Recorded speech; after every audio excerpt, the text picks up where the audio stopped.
At dumating na kami dito guys sa bus station ng JJ Express. So, kailangan ng print nila guys ng ticket nyo tapos papakita para bigyan nila kayo ng ano.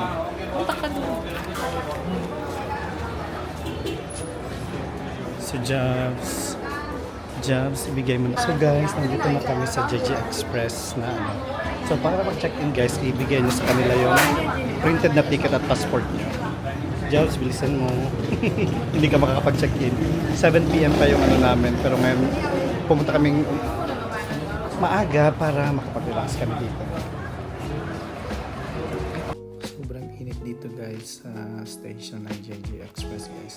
Pero mayroon naman silang fan, pero mainit pa rin. Ang ginawa namin, naglaro na lang kami para makalimutan ang init ng panahon. Guys, boarding na kami, Pabagan. Ayan, second bus. Boarding to Bagan. Let's go. So, andyan yung ano namin. Oo nga. Tingnan mo. Jobs. Which number are you? 9A. Ako 9A. 9A. 9A ka.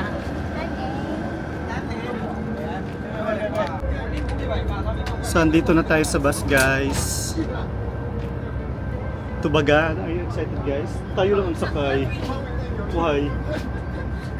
May ano, may wire, may extension jobs. Nakita ko yun, no? So, pwedeng mag-charge. Oo. Pwede mag-charge kasi may ano sila, may outlet sila. May outlet din sila. So, mga 9 hours siguro, guys. And from from Yangon to Bagan. So wala pa kami palang ang unang sumakay. Ayun o. Wala pa. So let's go. Paalis na ang bus guys dito sa sa terminal ng Yangon. So see you Bagan tomorrow. After 9 to 10 hours guys.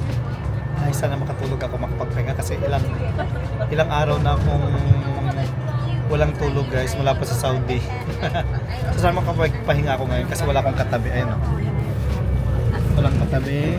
Walang katabi din doon sa sa isang row sa akin. Let's go. So guys, ayan na. Kakaalis pa lang ng pinatay na kagad yung ilaw. So good night na guys. Bye. Nag-stop over pala kami guys. So 30 minutes daw sabi ng ng driver. Tapos buti pa dito sa Myanmar. Yung stop over dito walang bayad yung toilet. Habang sa Pilipinas lahat may bayad, mahal pa. Na hindi naman malinis. Dito ang linis-linis ng mga CR ng stop over nila. So maghanap po natin pagkain guys kasi hindi ako kumain kanina. Na popcorn. Gusto ko lang talagang chichirya kasi alam mo na baka ako mabilis lang masira yung tiyan ko guys.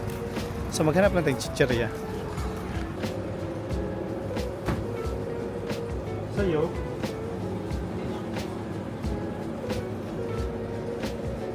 Yeah, try natin. Nasa mo kami ihi-ihi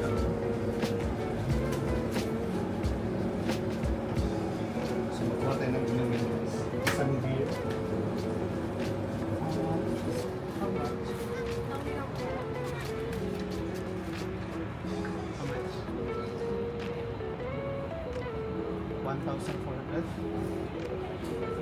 Bigyan mo Hawakan mo naman. 10,000 para hindi mo.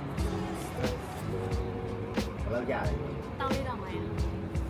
1 full and 50 1,400. and 50. Kasi one. This is 10,000. 10,000. Expensive. Thank you.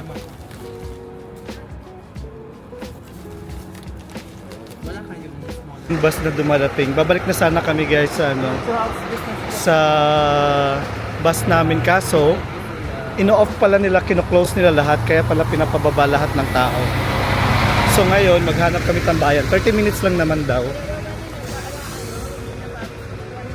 Walang magnakaw. 30 minutes. Ay dito may upuan naman dito. Yan.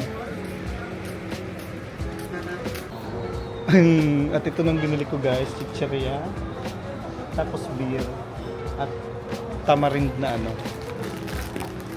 So So, I guess mag-antay tayo dito mga 20 minutes more.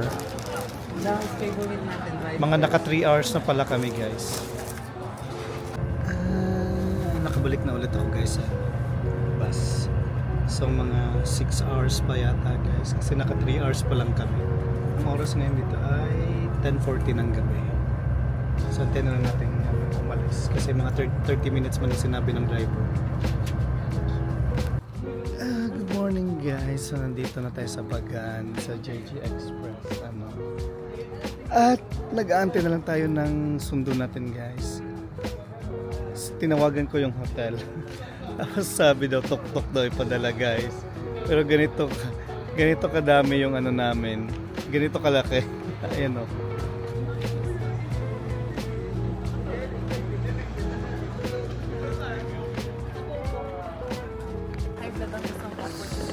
So dumating na guys yung namin sundo.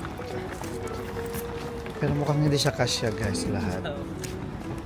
Hindi siya kasya. Mukhang may magkakandong sa loob ngayon. May magkakandong sa loob. Kasi kotse lang yung sundo.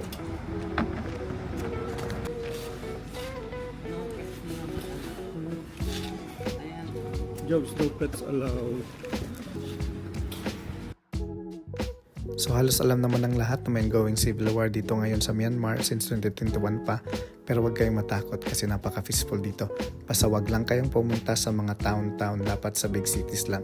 So ngayon ang trip namin from Yangon to Bagan, may 2 checkpoint pagpalabas ng Yangon at pagpapasok ng Bagan. Chine-check lang nila yung mga IDs at for foreigners, passport naman. Dumating na kami guys dito sa Heritage Bagan. So nag-check-in lang kami. Binigay namin yung passport at nagantay lang kami dun sa tapos ang ganda guys kasi madilim pa kasi ngayon. So hindi pa masyadong nakikita yata yung yan. May nandyan na yung kaagad nila, swimming pool. Ang ganda dito. So mamaya itutur ko kayo ulit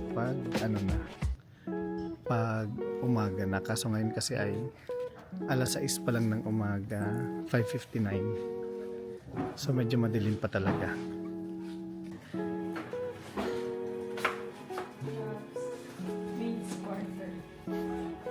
So ito yung room. Dumating na tayo guys sa room natin. So mag-room tour na tayo kaagad. So pagpasok natin guys, kasi 3 kasi kami. So ayan, makikita natin kaagad ang room.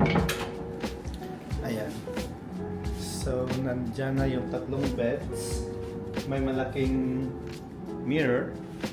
Tsaka may din sila, may free na coffee, mineral water, at meron kung gusto mo magpainit ng tubig.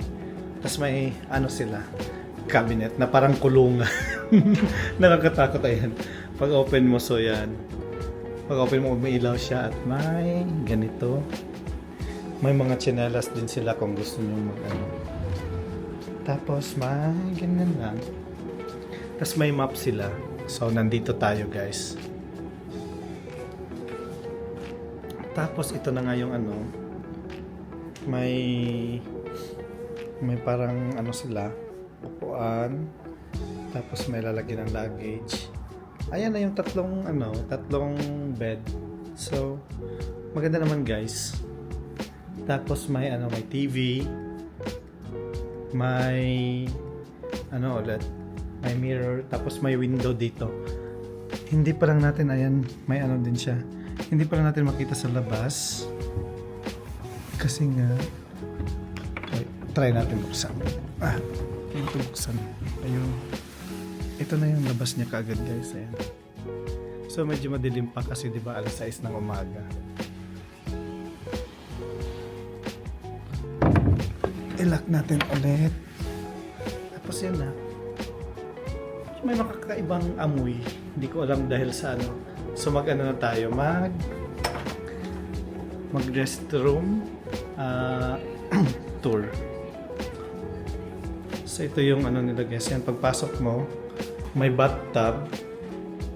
Yan, may bathtub. Tapos yung shower nila may ano. Yan, yung shower. Tapos yung toilet. Ay, yung bowl. Tapos, ayun na naman, may malaking salamin na naman. Yan. Tapos may mga free. May tatlong toothbrush, toothpaste, may suklay, may cotton buds, may shaver. Ayun lang. So, nandito na lang muna guys kasi magpapahinga na ako. Mamaya ulit tayo magtutur pag umaga na. Ikutin natin yung buong ano. Hanggang dito na lang. Masalam. Bye!